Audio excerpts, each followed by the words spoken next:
Hello. In the 1980s, a killer emerged in the Pacific Northwest of the United States. He frequently targeted prostitutes, soliciting clients by the roadside, and then threw them into the river. Sometime after committing his crimes, he even returned to the scenes and did unspeakable things. Over a span of 20 years, he committed more than 70 atrocities. Because he constantly prowled around the Green River, people commonly dubbed him the Green River Killer. Today, I will tell you the chilling story of the second most notorious serial killer in U.S. history, the Green River Killer. The story takes place in Washington State. Located in the Pacific Northwest of the United States, the most populous county in the state is King County. In King County, there is a river named the Green River. The river originates from the Cascade Mountains and has a total length of 105 kilometers. The majority of both riverbanks are heavily forested, and the river also flows through several towns that are known for having nightclubs. When night falls, some beautifully dressed girls would stand by the roadside to attract clients. If a customer was interested, they would pull their car over. After negotiating the terms, the girl would get into the client's vehicle, and their intimate location was usually decided by the customer. Sometimes the girls wouldn't even know where these guests were taking them.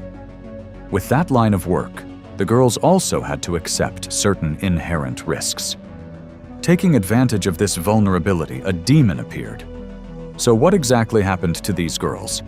Next, let's turn back the clock to July 15th, 1982. On July 15th, 1982. It was a Wednesday. That day, two young boys were riding their bicycles on the dirt path along the Green River. When crossing a bridge, they spotted a white object floating on the river not far away. Out of sheer curiosity, the two approached to get a closer look.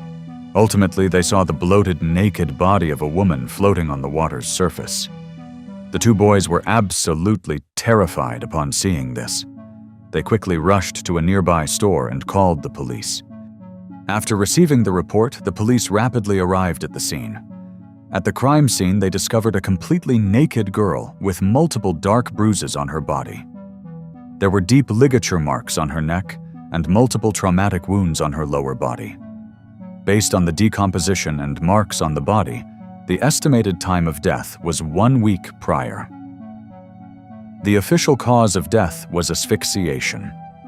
The identity of the deceased was quickly confirmed. It was Wendy Lee Cofield. She had been reported missing by her family a week ago, frequently stayed out late, and hung out at various local nightclubs. When she was short on cash, she would resort to sex work to earn extra money. The last place she was seen alive was in Tacoma, 29 kilometers away. 1 month later, on August 12, 1982, another girl was discovered on the Green River in a disturbingly similar condition. The location where she was found was 6.5 kilometers away from the first victim. The forensic report revealed that the girl had been sexually assaulted, and her time of death was approximately half a month prior. The victim's identity was quickly established. It was Deborah Lynn Bonner, 23 years old. After dropping out of high school, she got into a heated argument with her parents and ran away from home. After leaving home, she met a drug dealer and became his girlfriend.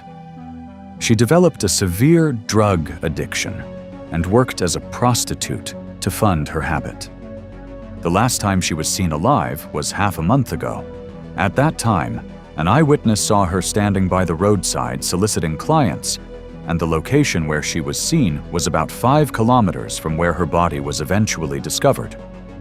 Within a single month, 2 consecutive brutal murders had occurred, putting immense pressure on the local police department. Most of the victims' clothing and personal belongings were nowhere to be found. With no physical evidence recovered near the scenes, investigators struggled to find a solid lead. 3 days later, on August 15th, 1982, a man was out boating on the Green River. When he drifted into a patch of water densely covered with aquatic plants, he suddenly felt as if a pair of eyes was staring right back at him from the riverbed. At that moment, the man felt a wave of absolute terror. Fearing his eyes were playing tricks on him, he rubbed his eyes and peered closer into the murky water. He discovered two pale, human-like figures submerged at the bottom. Driven by curiosity, he used his boat oar to poke at the two figures. Unexpectedly, he used too much force and tumbled straight into the water. Fortunately, he was a very strong swimmer. However overpowered by his intense curiosity, he needed to know what was actually down there, so he held his breath and dived underwater to investigate. After his hand brushed against the object, he chillingly realized it wasn't a mannequin, but a real human being. The man then scrambled out and immediately called the police. Upon receiving the frantic report, the police rapidly descended upon the scene.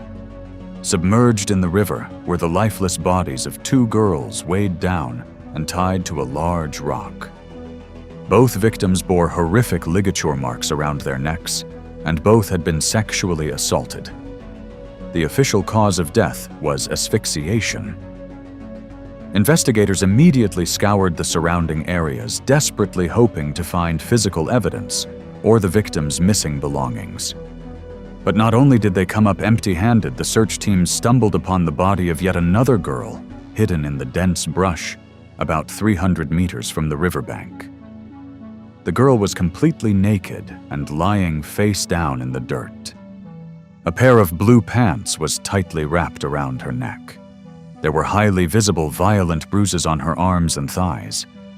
The identities of all three victims were subsequently confirmed in short order. The first two girls pulled from the water were Cynthia Jean Hines and Marcia Faye Chapman, both of whom were known professional sex workers. The girl found in the bushes was Opal Charmaine Mills, a rebellious 16-year-old runaway. She was known to frequently hang out in local nightclubs. In the span of just a few short months, a staggering 5 victims had been discovered in or around the Green River. Their profiles shared a glaring similarity. They were all prostitutes or regulars in the local nightclub scene.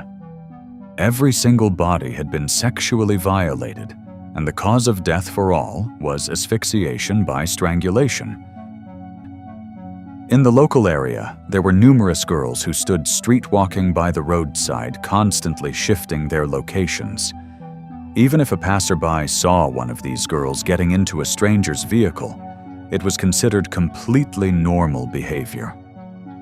Exploiting this very vulnerability, the ruthless predator continuously hunted these girls down. Analyzing these shared characteristics, the police came to a grim realization. It was highly probable that this was the work of a single individual. A prolific serial killer was actively operating in their jurisdiction. He specifically targeted streetwalkers, and investigators could not rule out the terrifying possibility that he would strike again. The girls typically operated under a code of silence, never disclosing client information after a transaction was completed. This, along with multiple other factors, severely hindered the police investigation. Because the initial victims were all found in or around the Green River, the terrified public dubbed the Phantom Killer the Green River Killer. Residents living near the Green River were thrown into a state of panic, gripped by the fear that they might be the next target. In a desperate bid to crack the case as quickly as possible, the police took the dangerous gamble of deploying undercover female officers disguised as streetwalkers. The goal was to actively initiate contact with suspicious individuals in an attempt to lure the killer into a sting operation. However, this high-risk police tactic ultimately failed. What no one could have anticipated was this nightmare reality. The first 5 victims were merely the beginning of the slaughter. 1 month later, on September 25th, 1982, in a desolate wasteland near the Seattle-Tacoma International Airport, the police discovered the lifeless body of another girl named Giselle Ann Loveworth. Her body showed signs of sexual assault, and the cause of death was once again asphyxiation. She had been reported missing by her frantic family 2 months prior. She naturally had blonde hair, but chillingly, when her body was found, her hair had been dyed pitch black.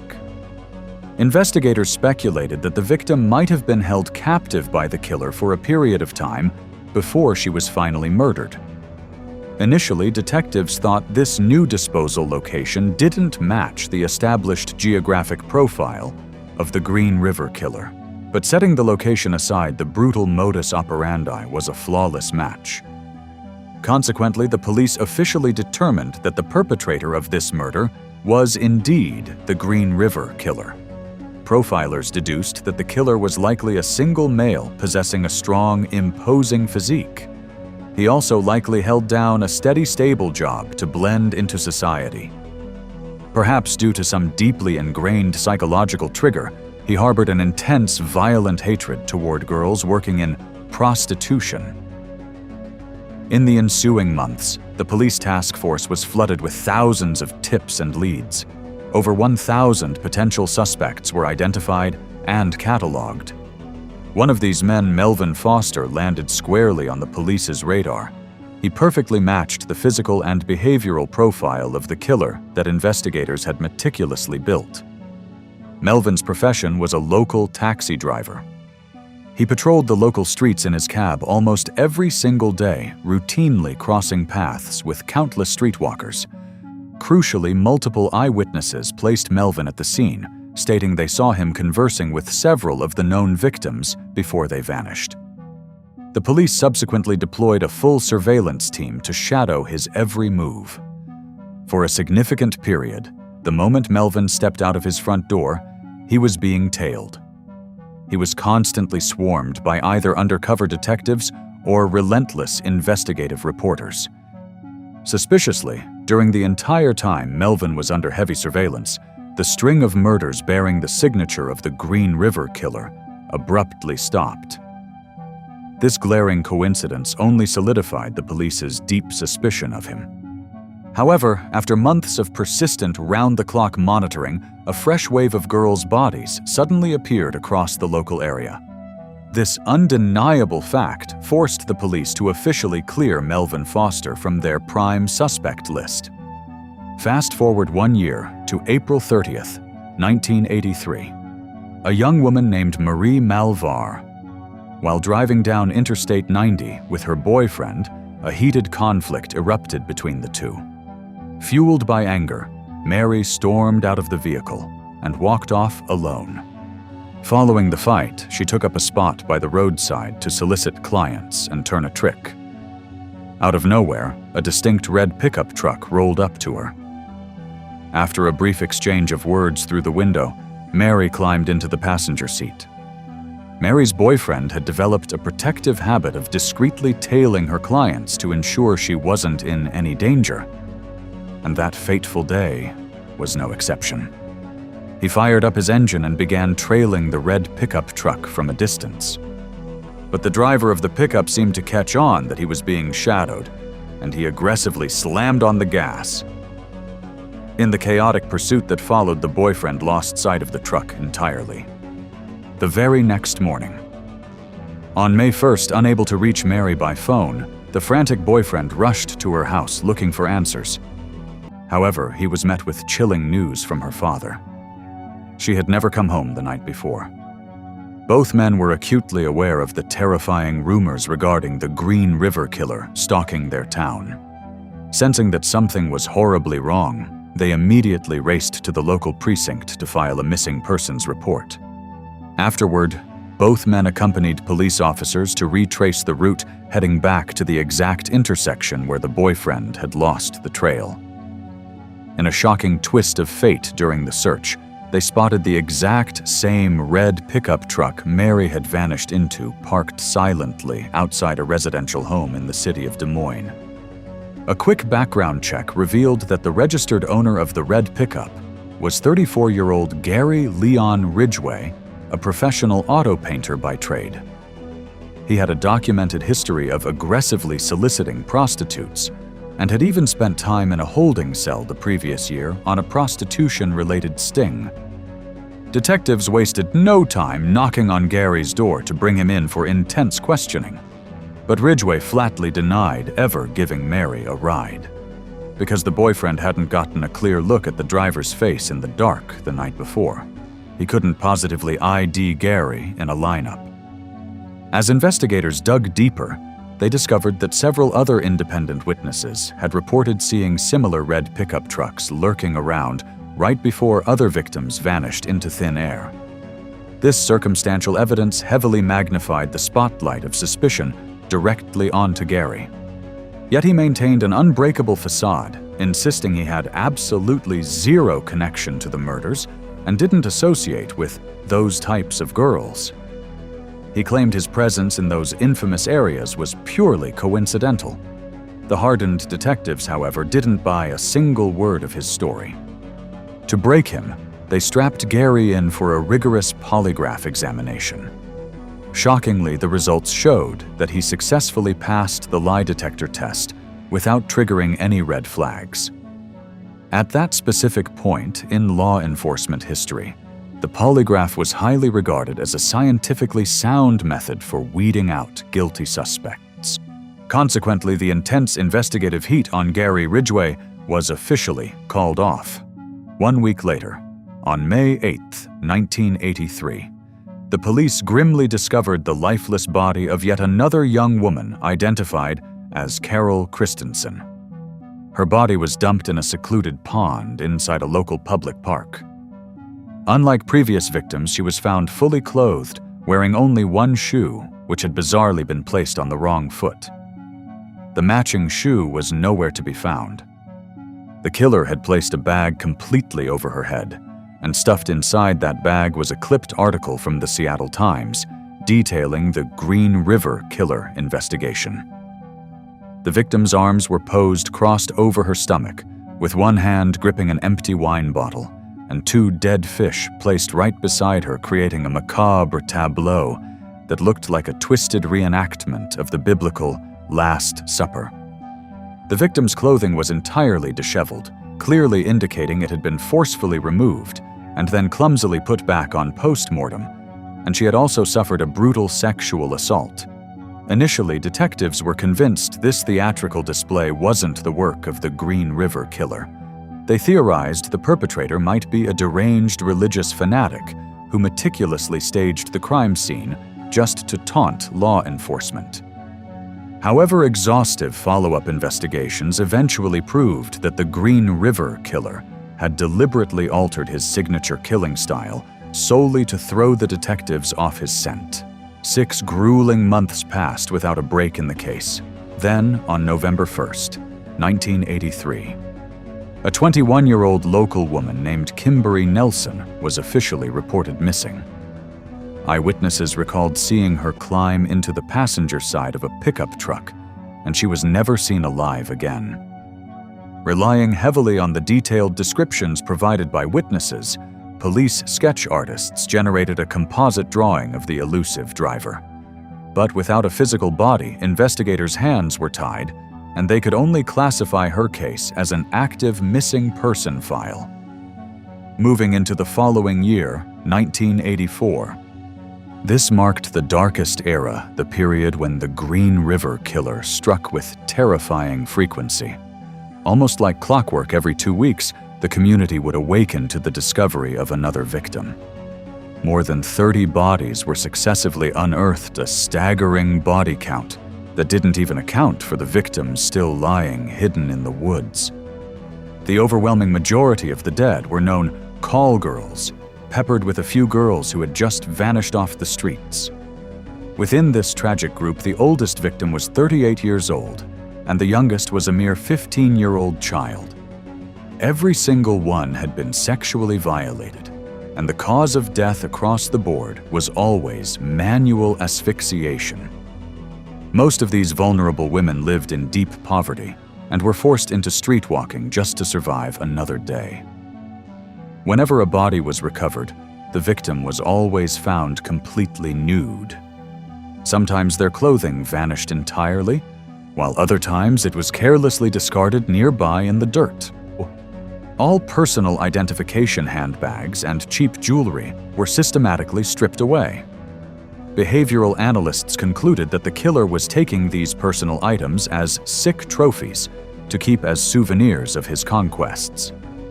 As the investigation dragged on endlessly without an arrest, an atmosphere of pure hysteria paralyzed the townspeople.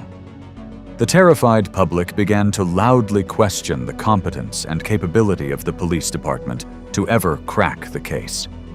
Buckling under immense political and public pressure, the department dramatically expanded the special task force, bringing in hundreds of extra personnel.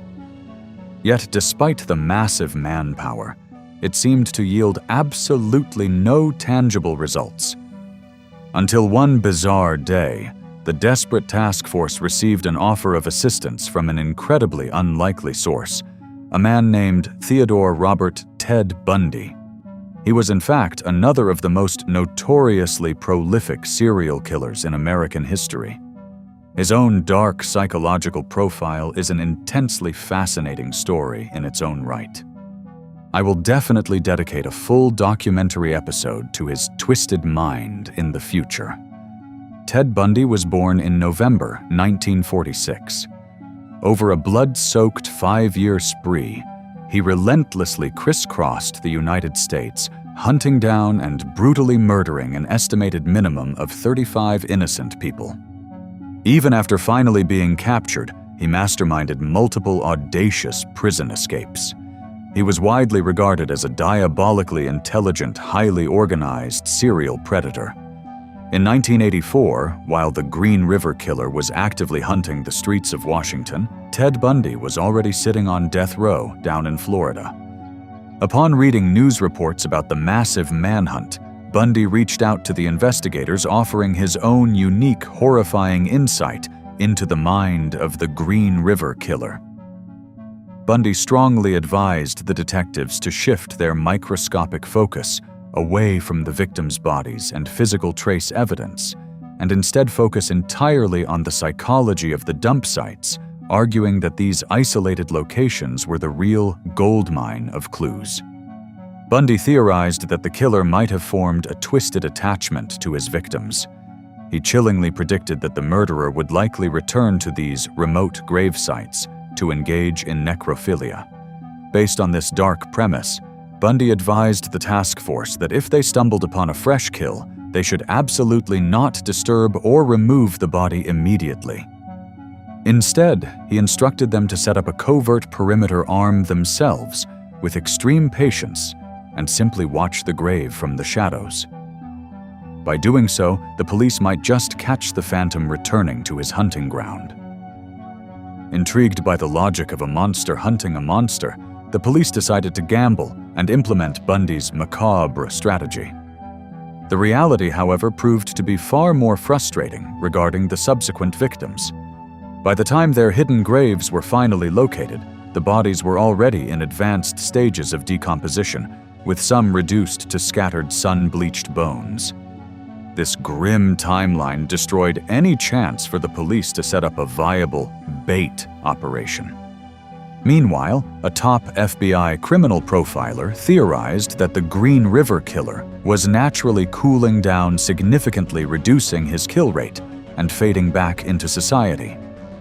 The behavioral profile suggested he was a white male, likely between 20 and 30 years old. He possessed only average intelligence, occupied a low rung on the socioeconomic ladder, and harbored a violent, deeply ingrained hostility toward women, possibly stemming from severe bullying or rejection by females in his past, which ignited a twisted desire for lethal revenge. Inside his warped reality, all women were fundamentally evil, manipulative, and inherently untrustworthy. The mere sight of vulnerable streetwalkers openly soliciting on the corner was enough to make his blood boil with self-righteous rage. Furthermore, his raw physical power was so immense that he could effortlessly overpower and strangle a full-grown adult using absolutely nothing but his bare hands. He also demonstrated a chilling, highly practiced skill in transporting and concealing dead weight without leaving a trace. Over the grueling span of several years, the exhausted task force had chased down tens of thousands of dead-end leads and interviewed over 1,000 viable suspects, yet the ghost of Green River remained entirely out of their grasp. Fast forward to June 14th, 1986. Searchers finally uncovered the tragic remains of the missing girl named Kimberly Nelson. A quick forensic analysis confirmed the brutal modus operandi was a textbook match for the Green River killer. But this time, investigators had a trump card. Right before she vanished from the street corner, a credible eyewitness had seen her enter a pickup truck and got a crystal-clear look at the driver's face. After bringing the witness into the precinct, detectives laid out a massive photo array featuring the primary suspects they had been quietly investigating. In a massive breakthrough, the witness immediately and confidently pointed to the mugshot of the driver. It was Gary Ridgway. Armed with this direct visual link, the police instantly launched a relentless deep-dive investigation into every corner of Gary's life. Surveillance teams quickly learned that Gary was a highly elusive phantom who made a habit of returning home deep into the midnight hours. During interrogations, his current girlfriend revealed a dark truth. Gary possessed an abnormally intense, almost insatiable sexual appetite, demanding aggressive sexual intercourse almost every single day. And chillingly, he had a bizarre, obsessive fixation on doing it out in the open, specifically in secluded outdoor areas. Detectives escorted Gary's girlfriend out to map these specific isolated lovers' lanes, where they frequently engaged in outdoor intercourse, only to make a horrifying realization. Every single one of these remote clearings was geographically clustered, right next to the exact dump sites where the decomposing bodies of the victims had been unearthed. Gary had been in the crosshairs of the police before. But during those earlier critical phases of the investigation, he had managed to smoothly and successfully beat the polygraph test without breaking a sweat. This terrifying ability to lie under pressure had previously earned him a dangerous level of unearned trust from the detectives. Gary's day job was a blue-collar commercial auto painter. Task force investigators stormed the Kenworth truck plant where Gary worked and seized his official time cards and attendance records. A forensic timeline analysis revealed a damning pattern. Gary's recorded sick days and vacation hours perfectly coincided with the exact windows of time when the majority of the victims had vanished. Gary undeniably had the physical opportunity to commit the slaughter. Armed with this mountain of circumstantial evidence, the police successfully secured a comprehensive search warrant from a judge. However, after tearing his house and property apart from top to bottom, CSI teams failed to uncover a single shred of physical tying forensic evidence. The years bled into 1992. A full decade after the first body floated to the surface of the river. The police had completely failed to secure the one solid breakthrough they needed. The infamous Green River killer had also seemingly gone dormant, the killings abruptly stopping. Profilers theorized he might have been incarcerated for an unrelated crime, or simply ceased his hunting for some unknown psychological reason. Keeping the massive, sprawling investigation open any longer was bleeding the county dry, consuming vast amounts of limited manpower and taxpayer money. Consequently, the legendary Green River Task Force was officially dismantled and declared dissolved. Tens of thousands of physical exhibits, swabbed evidence, and victim clothing were meticulously boxed up and locked away in secure long-term cold storage. But fast forward to August 2001, the rapid evolution of modern forensic science brought a miracle. Advanced DNA profiling technology was now being actively used to crack decades-old cold cases. The former lead commander of the original task force, a man who had dedicated years of his life hunting the Green River killer, David George Reichert had since risen through the ranks to become the sheriff of the local police department. He had once made a solemn vow to the victims' families he would eventually unmask the killer. And finally, leveraging the new science, he quietly reopened the massive cold case files. In a minimum of 40 documented cases, the tragic victims had suffered violent sexual assaults just moments before their deaths, and remarkably original forensic pathologists had successfully swabbed and preserved trace amounts of semen from one of the earliest victims. Due to the primitive technological and scientific limitations of the early 1980s, producing an accurate, actionable profile from the sample was impossible back then. Therefore, modern cold case investigators submitted the decades-old semen swabs for highly advanced DNA extraction and re-examination. When the complex genetic profile was run through the database, it returned a horrifying, undeniable 100% match to Gary Ridgway's DNA. At that point in time, Gary was a 52-year-old man, still quietly working his mundane job as a commercial painter in the very same truck factory. On November 30th, 2001. Armed with bulletproof, irrefutable genetic evidence, a heavily armed police tactical unit swarmed and arrested Gary in the factory parking lot the exact second he clocked out of his shift. Throughout the intense takedown, his demeanor was chillingly calm, almost as if he had been patiently waiting for the police to finally arrive. At long last, the dark, buried truth slowly began to see the light of day. The prime suspect, Gary Leon Ridgway, was born in February 1949 in Salt Lake City, Utah. Shortly after, he relocated with his family to the gloomy suburbs of Washington State. His father was a deeply flawed, ordinary bus driver. He harbored a visceral, vocal hatred for prostitutes, openly degrading them and referring to them as completely worthless trash. Gary's mother, conversely, was a dominant, domineering housekeeper with an aggressively strong personality who ruled over the family's finances with an iron fist. The volatile couple had a total of 3 sons with Gary, positioned as the quiet middle child in this dysfunctional home. Psychologically troubled from a young age, Gary suffered from chronic bedwetting. Even as a 13-year-old teenager, he was still wetting the bed on a regular basis. Every single time this embarrassing act occurred, he was subjected to vicious, screaming verbal abuse from his mother. As the agonizing years dragged on, Gary's humiliation metastasized into a deep-seated, toxic hatred for his mother. He began constantly fantasizing about violently attacking her and soon escalated to acting out these homicidal urges by torturing small, helpless animals in the nearby woods. Demonstrating early signs of severe psychopathy, he once locked a live cat inside a functioning refrigerator, leaving it to freeze to death. As he listened to the desperate animal clawing and crying from inside the dark box, he reported feeling a profound sense of twisted satisfaction. By the age of 16, his violence escalated to humans. He ambushed a little boy translation, strictly young girl.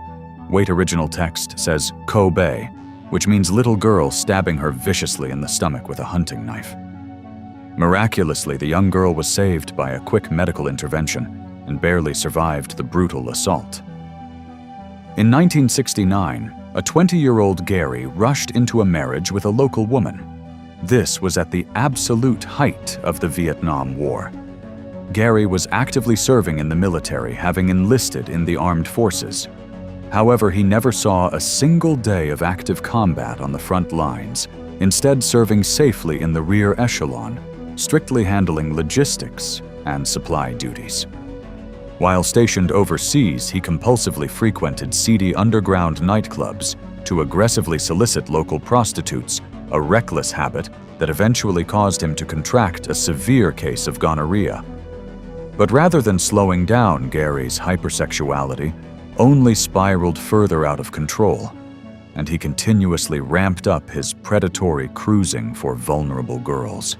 Immediately upon his military discharge, Gary returned to civilian life, only to walk in and discover his young wife was actively having an affair. The bitter betrayal resulted in an instant hostile divorce. Not long after, in 1973, a rebounding Gary married for a second time, and the couple quickly produced a child.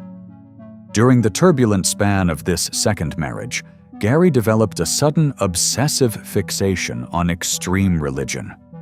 He became fanatically devout, often seen bizarrely reading scriptures from the Bible while on the clock at the auto plant. Taking his newfound zealotry even further, he spent his personal vacation days aggressively marching door to door through neighborhoods to preach his rigid gospel. He demanded his wife strictly adhere to various religious doctrines. If she did not comply, he would immediately verbally and physically abuse her. Gary possessed an extremely strong sexual desire. He needed to have sex almost every single day. He often brought his wife to wilderness areas to satisfy his desires. After a while, unable to endure it any longer, his wife chose to divorce him. After 2 failed marriages, Gary blamed everything on prostitutes and developed an intense hatred toward them. Sometime later, Gary married for the 3rd time. After getting married, the couple frequently had sex in wild areas and public places. During that period, he had already committed numerous atrocities. He even took his wife to areas near where he had hidden bodies. That brought him immense satisfaction. For more than 10 years, he continued to commit dozens of murders. Washington State had the death penalty. After Gary was arrested, barring any unforeseen circumstances, he would have been sentenced to death. But he had never admitted to his crimes. Prosecutors only had solid evidence for a few cases and could not definitively connect him to the many other murders. 2 years later, prosecutors finally offered a plea deal. In it, Gary had to confess to all the crimes he had committed and provide full details of the atrocities in order to help locate the remaining victims. In exchange, he would be spared the death penalty. Immediately after Gary signed the plea agreement and detailed how he committed his crimes, he stated that each time he committed a crime, he would bring the girls home and have sex with them. During the process, he would strangle his victims with his hands until they died. However, he noticed that using this method caused the victims to struggle and scratch him. He later switched to using clothing or ropes. Initially, he chose to throw the bodies into the river, but after being discovered by the police, he started dumping them in forests or wastelands. When the investigation reached a tense phase, he resorted to burying the bodies to dispose of them. He stated he chose sex workers because they were easy to pick up and wouldn't be noticed if they went missing. After his first offense, he constantly felt terrified and insecure. He was afraid the police would find him. However, as time went by, his crimes were not discovered. That feeling of insecurity transformed into a form of thrill. He thoroughly enjoyed that feeling. He frequently visited the crime scenes to check on them and even engaged in necrophilia with the victims. When asked why he did that, he replied, "Paying for prostitutes costs money, but with dead people it's free."